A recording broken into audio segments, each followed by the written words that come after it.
ஹரே கிருஷ்ணா ஹரே கிருஷ்ண கிருஷ்ண கிருஷ்ண ஹரே ஹரே, ஹரே ராமா ஹரே ராமா ராமா ராமா ஹரே ஹரே. குட்டி கதைகள் 1072. இங்கு மற்றவர்களை காப்பாற்ற விஷம் குடித்த சிவபெருமானின் கதையினை காண்போம். முன்பு ஒரு சமயம் தேவர்கள் அமிர்தம் பெற வேண்டும் என்று திருப்பார்கடலை கடைந்தார்கள். அதிலே கொடிய நஞ்சு கரிய மேகம் போல் எழுந்தது. யாவரும் அதனை கண்டு அஞ்சி ஓடினார்கள். நடுநடுங்கி ஓட்டம் எடுத்தார்கள். தேவர்கள் அனைவரும் இன்னும் கொஞ்ச நேரம் தாமதமானால் உலகம் எல்லாம் அழிந்து போகும் என ஓடோடி அனைவரும் பூமண்டலத்தில் உள்ள இருப்பை காடு என்னும் இடத்திற்கு வந்து விட்டார்கள். இந்த ஊர் சோழ நாட்டிலே காவிரியின் வடபால் இருக்கின்றது.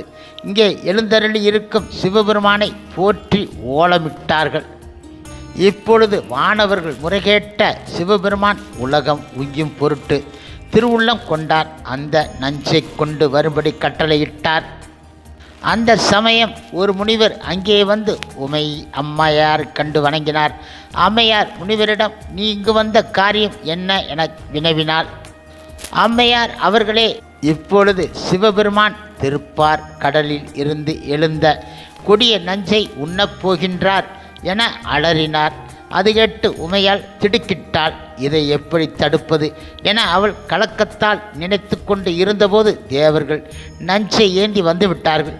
இறைவன் சிறிதும் காலம் தாழ்த்தாது அந்த கொடிய நஞ்சை எடுத்து விரைவாக கவலை இல்லாமல் அந்த விஷச்சாற்றை குடிக்கத் தொடங்கி விட்டார்.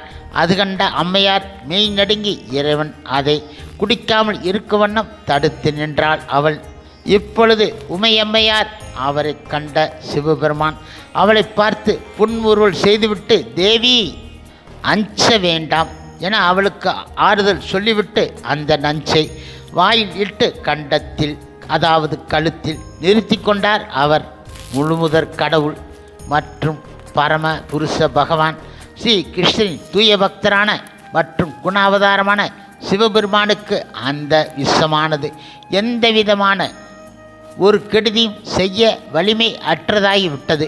அவருடைய கழுத்தில், அதாவது கண்டத்தில் மட்டும் நீல நிறமாக தோன்றும்படி செய்துவிட்டது. அது மட்டும்தான்.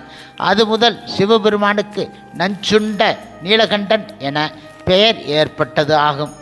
இப்பொழுது சிவபெருமான் விஷம் குடிக்கையில் தரையின் மீது அதில் இருந்து சிந்திய விஷத்துளிகள் இப்பொழுது தரையில் அந்த விஷத்துளிகள் சிந்தி விழுந்தன.